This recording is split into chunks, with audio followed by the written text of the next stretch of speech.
abbaan mana kiyyaa dubartii dahuu fi gurbaa dahuu fi gammachuu itti qaba. Waan rabbiin kanneef jechuudha. Ayyaan hin tolfanne, inni hin tolfanne rabbiin nu kanne.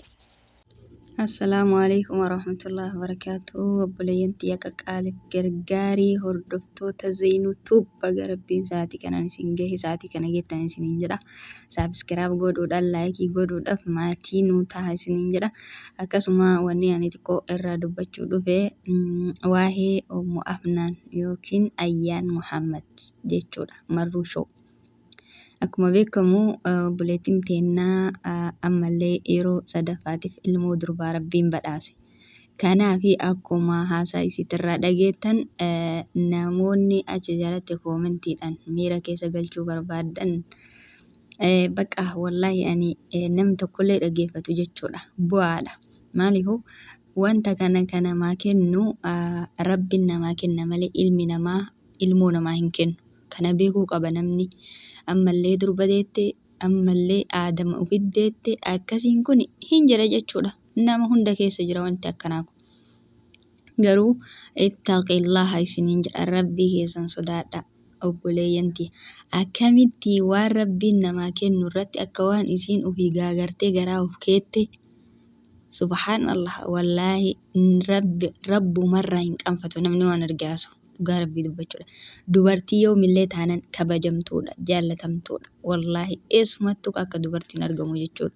Maaliifuu ergama rabbii sallallahu alaihi wasallam maal jedhan?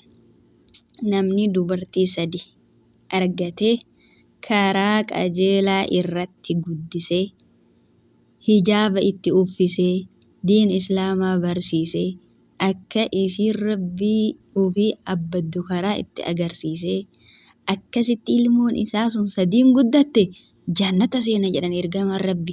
Sadarkaa gana ga'u qabdi dubartiin isin har'a xiqqeessuu barbaaddan. Maal ummanni akkanaa ummata a'uuzu billaa nama waan jedhu takkallee hin qabu rabbi isin haa qajeelchu. Rabbi ummata sana haa qajeelchu dhugaa rabbii dubbachuudhaaf. Ammallee namni wayii gaafatee yaa ergama rabbii lama hoo jedhanii. Lamallee akkasuma jedhanii ergamaan rabbi la. Namni dubartii lamallee argate karaa diinii irratti guddise qajeelan karaa islaamummaa isii barsiise jannata seena jechuudha. Sadarkaa haganaa kanatti jira. Kanaafuu warri dubartii xiqqeessuu barbaadda. Warri dubartii yoo dhalattee akka gisee jaahilummaa warra jaahila warra sanii isin keessaa hin baane warra akkas jedhu san jechuudha dhugaa rabbii dubbachuudha. Duraan daa'imoolee xiqqoolee tana fidanii awwaalan. Dubartiin durba yoo deette hin ajjeesan jala.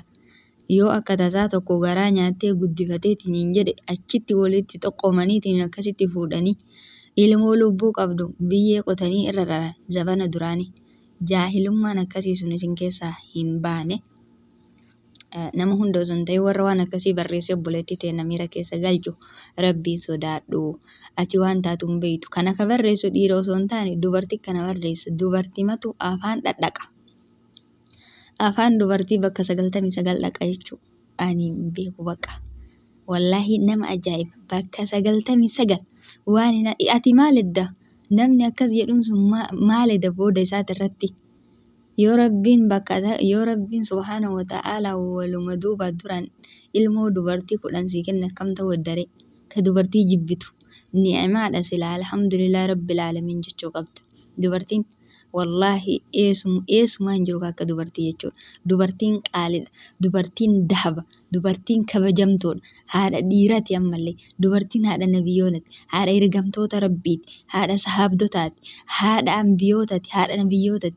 Wallaahi laziim warri dubartii xiqqeessu. Keessattuu dubartiin jechuudha. Dubartiin dubartii akkamitti xiqqeessiti osoo mataa ofiitti irratti qabeetu taate jechuudha. Kanaafi subhaanallah waan hedduu ani dhugaa rabbii mucattiin akkasitti miira keessa galtee dubbattu hedduu tokko hirrifadhe jechuudha walla. Akkamitti koomentii illee jala deemee ilaalee jennaan namoota hedduutu waan akkasiisan barreessaaf jechuudha. Ammallee waan isinitti himuu barbaade obboleettiin teenya ta'a isii oolmaa gisee isiin oolmaa jirtu itti dhufte takka durbuma deette durba akka nama jibbaa tokko mul'iftee jechuudha obboleettiin teenya sun yuutuubii irratti gallakkiste jechuudha. Maali jarana yaa uummata islaamaa akkamitti dubartii akkasii xiqqeessuu barbaaddan? Dubartii akkamitti akka xixiqqeessuu barbaadan subhaanallah. Maal taate dubartiin? Rabbitu uume bar uumaa rabbiiti bar. Uumaa rabbii dahaba akkana bareeddu tana bar dubartiin. Dubartii xiqqeessa moo wanni na gaddisiise bar odoo dhiira ta'e nama hin gaddisiisu. Dubartimatu dubartii xiqqeessa. Wallaahi laziim na ajaa'ibe jechuudha. Na ajaa'ibe akka waan obboleettiin ta'e nuti ofii gaagarattee garaa kaayatte. Osoo ofii garaa kaayattee ishii dhiira godhatti. Rabbi ka garaa isii kaayeef rabbi kenneef. Waan rabbi kenne maal godhe darree isin? Inshaallah jijjiiruu dandeettanii uuma rabbii. Ummata waan haasa'u hin beekne, waan dubbatu hin beekne, akkati dubbatu hin beekne. Wallaahi subhaanallah. Rabbiin isin haa qajeelchu. Warri koomentii akkasii barreessitanii fi obboleettii teenna miira keessa galchitan rabbi isin haa qajeelchu. Dubartiin har'allee borullee oli. Wallaahi dubartiin qaaliidha dahaba akkuma dura isiniin jedhe. Wanni dubartii xiqqeessuuf hidhii mimmiicciirattaniif hin jiru. Dubartiin qaaliidha. Eessumattuun argamtu. Rabbi badhaasa rabbiiti. Rabbi yoo namaa kenne inshaallah. Wallaahi gara marattuu banii aadam kanan danda'an. Yoo dhiira bicha argate durba hin qabu jedhe iyya.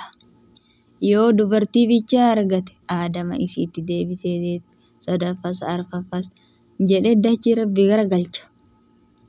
Yoo ilmoo dhabe rabbiin naa kadhaa jedhee halkanii guyyaa mataa buusee masgida keessa ta'a. Garamitti isin qabata rabbi? Garamitti? Bitatti isin qabatan. Mirgatti isin qabatan. Hin danda'amtan. Akkam isin godhan? A'uuzu billaahi minash shayxaanir rajiim. Kanaafi obboleeyyanti wallaahi laziim nama ajaa'iba jechuudha. Nama ajaa'iba haasofni nama garii hedduu tokko miira keessa nama galcha. Kanaafi ayyaan teenna yoo sadaffaa durballee dahuun kun argitee sillee matama keetu xiqqoo qirsi jedhu taate rabbiin sitti dallanee jira. A'uuzu billaahi astaghfirullaahi laziim alhamdulillaahi rabbil aalamiin jedhe. Atillee argitee maaliifuu silaa wallaahi laziim miira keessa galtee ol baatee hin dubbattu jechuudha waan namni haasa'urra. Jaalattee miti? Jaalatte. Ati jaalattee miti? Waan rabbiin sii kenne. Alhamdulillah itti shakkari haasaa namaa jala deemtee maaliif ilaalta? Kudhayyoo walirra deettee inshaallah isaantu si guddisa? Isaantu si guddisa moo isaantu ofii godhattee akkana godhatta qoy. Kanaafi obboleettiin teenna dhugaa rabbi iddoo sirroofte. Koomentii dubbisuun qabdu. Koomentii waan dubbisanii miti. Namni rabbiin hin beeku zabana har'a. Waan ofii fedhe haasaa, waan ofii fedhe dalagaa akka ofii fedhe ta'a jechuudha. Haga fuullee rabbiititti deemu. Kanaafi namni sodaataa waan dubbatu. Dubartiin yoomillee qaaliidha dubartiin.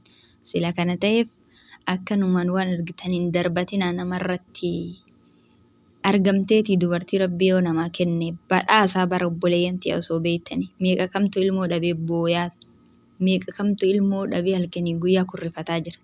Maali isin ni'maa rabbii maan beeyne?